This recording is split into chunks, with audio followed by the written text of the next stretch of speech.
नमस्कार दोस्तों, मैं लाल प्रताप सिंह लक्ष्य एकेडमी की यूट्यूब चैनल में आपका स्वागत करता हूं।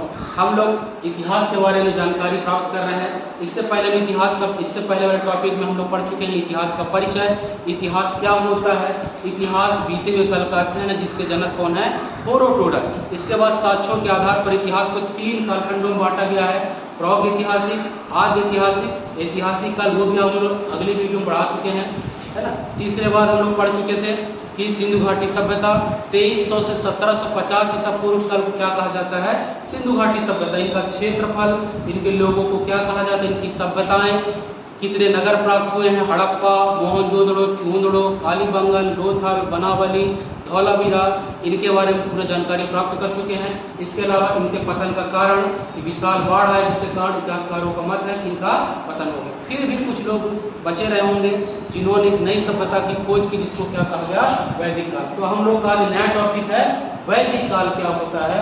चूंकि इसमें देखें 1500 से 600 ईसा पूर्व के काल को किस नाम से जाना जाता है, वैदिक काल। चूंकि इसमें वेदों की रचनाएं की गई इसका नाम क्या पड़ा, वैदिक काल। वैदिक काल को दो भागों में बांटा गया है, पूर्व वैदिक काल और उत्तर वैदिक काल। पूर्व वैदिक काल देखें 1500 से 1000 ईसा पूर्व के काल को किस नाम से जाना जाता है, पूर्व वैदिक काल। इसमें ऋग्वेद की रचना की गई थी। दूसरा देखें उत्तर वैदिक काल 1000 से 600 ईसा पूर्व के काल को किस नाम से जाना जाता है, उत्तर वैदिक काल। इसमें देखें तो सामवेद, यजुर्वेद और अथर्ववेद की रचना की गई है। इसके बाद देख लेते हैं वैदिक काल में जो लोग रहते थे उनको क्या कहा जाता, दस्यु कहा जाता था, और जो पढ़े लिखे लोग होते थे उनको आर्य कहा जाता था। आर्य एक्चुअली क्या है, संस्कृत के 2 शब्दों से मिलकर बना है। आर्य मतलब होते से, जो को पढ़े लिखे होते थे उनको वैदिक काल में किस नाम से जाना जाता था, आर्य कहा जाता था। कई इतिहासकारों का अलग अलग मत है इनके आगमन को लेकर, परंतु जो मैक्स मूलर का मध्य एशिया का सिद्धांत वो सर्वमान्य है। इसके बाद देखें तो वैदिक काल में हम लोग क्या क्या पढ़ेंगे। सबसे पहले देखें वेद पढ़ेंगे। वेदों की संख्या आपको पता ही होगी, कितनी वेद है, 4। हर एग्जाम में पूछे जाने वाला क्वेश्चन है वेद, है ना। तो वेदों की संख्या है 4। वेदों के जो संकलन कर्ता माने जाते हैं वो वेद व्यास जी को माने जाते हैं। किसको, वेद व्यास जी को, जिनको कृष्ण द्वैपायन के नाम से भी जाना जाता है। इसमें हम लोग एक एक करके पढ़ेंगे। सर्वप्रथम ऋग्वेद। ऋग्वेद पढ़ेंगे। ऋग्वेद में देखें तो रचनाओं का संग्रह, जितने भी मंत्र स्तुति हैं वो किसमें प्रस्तुत की गए, ऋग्वेद में उल्लेख किया गया है। ऋग्वेद में देखें तो जो एक चक्र है और मंडल चक्र है, और कई बार जब पूछे जाने वाला क्वेश्चन है कि मंडल, तीसरे मंडल में गायत्री मंत्र और अष्टोमा सदगमया का उल्लेख किया गया है, जो कि विश्वामित्र द्वारा इसको उल्लेख किया, सूर्य को संबोधित है। तो ऋग्वेद में देखिए तीसरे मंडल में क्या है, गायत्री मंत्र। 7वें मंडल में दशराज युद्ध, ये भी एग्जाम में पूछे जाने वाला क्वेश्चन है। दशराज युद्ध चुनी परशुणी नदी, रावी नदी को प्राचीन काल में परशुणी कहा जाता था। रावी नदी को विवाद और पानी को लेकर विवाद किए थे, युद्ध हुआ था, जिनको परशुणी नदी को कहा जाता है। इसको दशराज युद्ध के नाम से भी जाना जाता है। तो 7वें मंडल में दशराज युद्ध है, 9वें मंडल में सोमदेव, और 10वें मंडल में वर्ण व्यवस्था को उल्लेख किया गया है। वर्ण व्यवस्था हमारे आप लोग पढ़े होंगे, वैदिक काल में 4 वर्ण हैं, ब्राह्मण, क्षत्रिय, वैश्य, शूद्र। इन सब वर्ण व्यवस्थाओं को उल्लेख सर्वप्रथम किसमें किया गया है, ऋग्वेद के किसमें, 10वें मंडल में। तो ऋग्वेद हम लोग पढ़ चुके हैं। ऋग्वेद में रचनाओं का संग्रह किया गया है। दूसरा हम लोग पढ़ेंगे सामवेद। सामवेद में देखें तो गीत गायन को उल्लेख किया गया है, जो कि ऋग्वेद मंत्र उनको गीत गायन को उल्लेखित किया गया है सामवेद में। और सामवेद के पाठ पुराणों को क्या कहा जाता है, उद्गाता कहा जाता है। क्या कहा जाता है, उद्गाता। तीसरा वेद है यजुर्वेद, जो यज्ञ अनुष्ठान को उल्लेख है वो किसमें किया गया है, यजुर्वेद में है। चौथा वेद है अथर्ववेद। अथर्ववेद में तंत्र मंत्र जादू टोना का उल्लेख किया है। तो हम लोग पढ़ चुके 4 वेद। वेदों के संकलन करता कौन है, वेद व्यास। और ऋग्वेद, सामवेद, यजुर्वेद, अथर्ववेद। ऋग्वेद में पढ़ चुके रचनाओं का संग्रह, सामवेद में गीत गायन, यजुर्वेद में यज्ञ अनुष्ठान, और अथर्ववेद में तंत्र मंत्र जादू टोना का उल्लेख किया गया है। यहाँ तक समझ में आ गया होगा। इसके बाद देखें तो वेदों, चारों वेदों के 4 उपवेद में विभाजित किया गया है। जैसे ऋग्वेद का उपवेद है आयुर्वेद। जो आप लोग, हम लोग आयुर्वेद पढ़ते हैं ना, वो कहाँ से आया है, ऋग्वेद से आया है। सामवेद का उपवेद देखें तो गंधर्व वेद है, ठीक है। यजुर्वेद का उपवेद है धनुर्वेद और अथर्ववेद का जो वेद है शिल्प वेद है। तो 4 वेद हो गए, चारों के 4 उपवेद हो गए, है ना। इसके बाद हम लोग पढ़ लेते हैं ब्राह्मण ग्रंथ। ब्राह्मण ग्रंथ, हर वेदों में ब्राह्मण ग्रंथ की इनकी संख्या 8 है। याद रखिएगा 4 वेद, 4 उपवेद और ब्राह्मण ग्रंथों की संख्या कितनी है? 8 है। अब देख लेते हैं सबसे पहले ऋग्वेद में। ऋग्वेद में 2 ब्राह्मण ग्रंथ है। कौन कौन से? ऐतरेय ब्राह्मण और कौसत्य ब्राह्मण। ऐतरेय, कौसत्य, हर एग्जाम में पूछे जाने वाला क्वेश्चन इंपॉर्टेंट है। ऐतरेय ब्राह्मण, है ना। राज्य की उत्पत्ति का सर्वप्रथम उल्लेख कहां से प्राप्त होता है? ऐतरेय ब्राह्मण, ऋग्वेद के ऐतरेय ब्राह्मण से प्राप्त होता है। इसके बाद दूसरा ब्राह्मण ग्रंथ है कौसत्य। इसके बाद देख लेते हैं सामवेद। सामवेद में 3 ब्राह्मण ग्रंथ है। कितने ब्राह्मण ग्रंथ हैं? 3। कौन कौन से? पंचविश, षड्विश, समाविधान। कितने ब्राह्मण? 3। पंचविश, षड्विश, समाविधान। तो सामवेद के 3 ब्राह्मण ग्रंथ है, ऋग्वेद के 2 ब्राह्मण ग्रंथ है। तीसरा वेद आता है यजुर्वेद। यजुर्वेद में शतपथ ब्राह्मण, तैतरीय ब्राह्मण, है ना। यजुर्वेद को 2 पक्षों में बांटा गया, थोड़ा डिटेल बता देता हूँ। जो यजुर्वेद है, एक शुक्ल पक्ष है, एक शुक्ल यजुर्वेद है और एक कृष्ण यजुर्वेद है। तो शुक्ल यजुर्वेद का जो ब्राह्मण ग्रंथ है शतपथ ब्राह्मण। ये अभी पीएससी में भी क्वेश्चन आ चुका है कि सबसे प्राचीन ब्राह्मण ग्रंथ कौन सा है। तो आप याद रखिएगा सबसे प्राचीन ब्राह्मण ग्रंथ है शतपथ, जो कि यजुर्वेद के शुक्ल यजुर्वेद पक्ष का है। इसके बाद लास्ट में हम लोग पढ़ेंगे अथर्ववेद। अथर्ववेद का एक ही ब्राह्मण ग्रंथ है गोपर। ठीक है। तो आज हम लोग सबसे पहले वैदिक काल का परिचय पढ़ लिए। वैदिक काल को 2 भागों में बांटा गया, पूर्व वैदिक काल, उत्तर वैदिक काल। इसके बाद हम लोग वेद पढ़ लिए। वेदों की संख्या 4 है, ऋग्वेद, सामवेद, यजुर्वेद, अथर्ववेद। इसके बाद उपवेद पढ़े, आयुर्वेद, गंधर्ववेद, धनुर्वेद, शिल्पवेद। चारों वेदों के अलग अलग उपवेद हैं। इसके बाद ब्राह्मण ग्रंथ पढ़ लिए।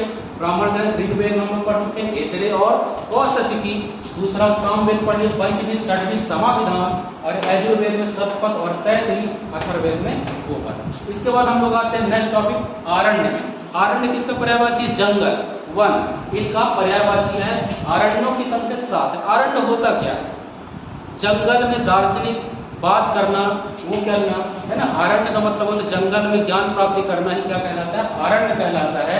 और उनकी दार्शनिक बातें क्या कहलाती है? अरण्य कहलाती है। उनकी संख्या 7 है। क्वेश्चन आ चुका है कि अरण्य की संख्या कितनी है? तो अरण्य कितने हैं? 7 है। आपको याद होगा कि अथर्ववेद में कोई अरण्य नहीं है, बाकी ऋग्वेद, सामवेद, यजुर्वेद तीनों में अरण्य है, परंतु अथर्ववेद का कोई भी अरण्य नहीं है। ठीक है। इसके बाद हम लोग आते हैं महाकाव्य, है ना। हम लोग पढ़े हैं महाकाव्य। काव्य क्या होती है हम लोग पढ़ चुके हैं। जो व्यक्ति हृदय में कोई भाव जागृत कर दे या विषय वस्तु की मार्मिक घटनाओं में लीन कर दे, उसे क्या कहते हैं? काव्य कहते हैं। हिंदी पढ़ चुके हैं, या फिर मैं आपको फिर से बता दूंगा कि महाकाव्य। आप देखें तो काव्य के भी 2 भेद हैं, प्रबंध काव्य और मुक्तक काव्य, है ना। प्रबंध काव्य में 2 काव्य होते हैं, महाकाव्य और खंड काव्य। हम लोग महाकाव्य पढ़ लेते हैं। तो वैदिक काल में महाकाव्यों की संख्या 2 है। कितनी है? 2 है, महाभारत और रामायण। ठीक है। तो वैदिक काल में 2 महाकाव्य हैं, एक है महाभारत, एक है रामायण। महाभारत के जो रचनाकार हैं वो हैं वेदव्यास। कौन है? वेदव्यास, जिनको जय संगीता के नाम से भी जाना जाता है। क्वेश्चन आता है कि कौन से महाकाव्य को जय संगीता के नाम से जाना जाता है? तो कौन सा है? महाभारत। इसके रचयिता कौन है? वेदव्यास। दूसरा है रामायण। रामायण के रचयिता आपको पता होगा वाल्मीकि जी। इसको 7 कांडों में बांटा गया है रामायण को, है ना। तो महाकाव्य पढ़ ली। कितने महाकाव्य? 2 महाकाव्य, महाभारत और रामायण। इसके बाद आते हैं उपनिषद। उपनिषद की संख्या है 108। कितनी संख्या है? 108। उपनिषद होता क्या है? उपधन निषद, 2 शब्दों से मिलकर बना है उपधन निषद।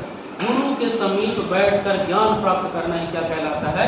उपनिषद कहलाता है, जिसकी संख्या 108। जैसे क्वेश्चन आता है सत्यमेव जयते, किस उपनिषद से लिया गया? तो आपको पता है, कई बार पढ़ चुके हैं, मुंडको उपनिषद से लिया गया। किस उपनिषद से? मुंडको उपनिषद। क्वेश्चन आता है आश्रम व्यवस्था। आश्रम व्यवस्था किस उपनिषद? ज्वाला उपनिषद से लिया गया है ना। तो उपनिषदों की संख्या है 108। इसके बाद पुराण पढ़ लेते हैं। किस्सा कहानी के रूप में कहा गया ग्रंथ क्या कहलाता है? पुराण। किस्सा कहानी के रूप में कहा गया ग्रंथ क्या कहलाता है? पुराण। पुराणों की संख्या कितनी है? 18, है ना। तो कितनी संख्या? 18। क्वेश्चन आता है कि सबसे प्राचीन पुराण कौन सा है? तो सबसे प्राचीन पुराण है मत्स्य पुराण। कौन सा? मत्स्य पुराण। क्वेश्चन आ चुका है। इसके बाद पूछता है कि गणेश पूजा को उल्लेख या अग्नि पूजा को उल्लेख सर्वप्रथम पुराण में है? तो अग्नि पुराण में है ना। गणेश पूजा शक्र का उल्लेख किस पुराण में किया गया है? अग्नि पुराण। तो पुराणों की संख्या 18 है। इसके बाद हम लोग आ जाते हैं वेदांत। वेदों के अर्थ को समझने के लिए जो रचना की गई उनको क्या कहा जाता है? वेदांत। उनकी संख्या है 6। शिक्षा, पहला नंबर है शिक्षा, कल्प, व्याकरण, निरुक्त, छंद, ज्योतिष। इस प्रकार वेदांत कितने? 6। एक बार फिर से देख लीजिएगा, शिक्षा, कल्प, व्याकरण, निरुक्त, छंद, ज्योतिष, ये 6 वेदांगों की संख्या है ना। इसके बाद हम लोग पढ़ लेते हैं दर्शन। दर्शन देखें तो सांख्य दर्शन, पहला दर्शन पढ़ लेते हैं सांख्य दर्शन। इसके रचनाकार है कपिल मुनि। कौन है? कपिल मुनि। न्याय दर्शन, इसके रचनाकार है गौतम ऋषि। विशेषिक दर्शन देखते हैं, इसके ऋषि हैं करार। योग के हैं पतंजलि और पूर्व मीमांसा का जैमिनी और उत्तर मीमांसा का वादरायण। इस प्रकार वैदिक काल में हम लोग पूरा डिटेल पढ़ चुके हैं। सबसे पहले वैदिक काल का परिचय हो चुका, इसके बाद वेदों की संख्याएं हो चुकी, उपवेद 4 हो चुके, ब्राह्मण ग्रंथ 8 हो चुके, आरण्य 7 हो चुका, महाकाव्य 2 हो गया, उपनिषद 108, पुराण 18, वेदांत 6 और दर्शन की संख्या भी 6 हम लोग पढ़ चुके हैं। इस प्रकार हम लोग इतिहास का परिचय, सिंधु घाटी सभ्यता, इसके अलावा वैदिक काल। इसके बाद हम लोग पढ़ेंगे आगे महाजनपद काल। एक्चुअली क्या होता है कि पूर्व वैदिक काल कबीलाई जनजीवन था, उत्तर वैदिक काल में लोहे की खोज होती है। लोहे की खोज के फलस्वरूप जो छोटे छोटे कबीलाई जनजीवन थे वो विशाल साम्राज्य के रूप में बड़े होते हैं, उभरते हैं, जिनको हम किस नाम से जाना जाता है? महाजनपद काल। अगले टॉपिक में हम लोग महाजनपद काल के बारे में टॉपिक के बारे में चर्चा करेंगे। इन महाजनपदों में देखें 16 महाजनपद थे और 16 महाजनपदों में सबसे श्रेष्ठ महाजनपद था मगध। मगध में 3 वंश में है, हर्यक वंश, नाग वंश, नंद वंश। इनके बारे में अगली वीडियो में फिर से पढ़ाऊंगा, है ना, जानकारी इकट्ठा करेंगे। तो आज हम लोग का वैदिक काल कंप्लीट हुआ।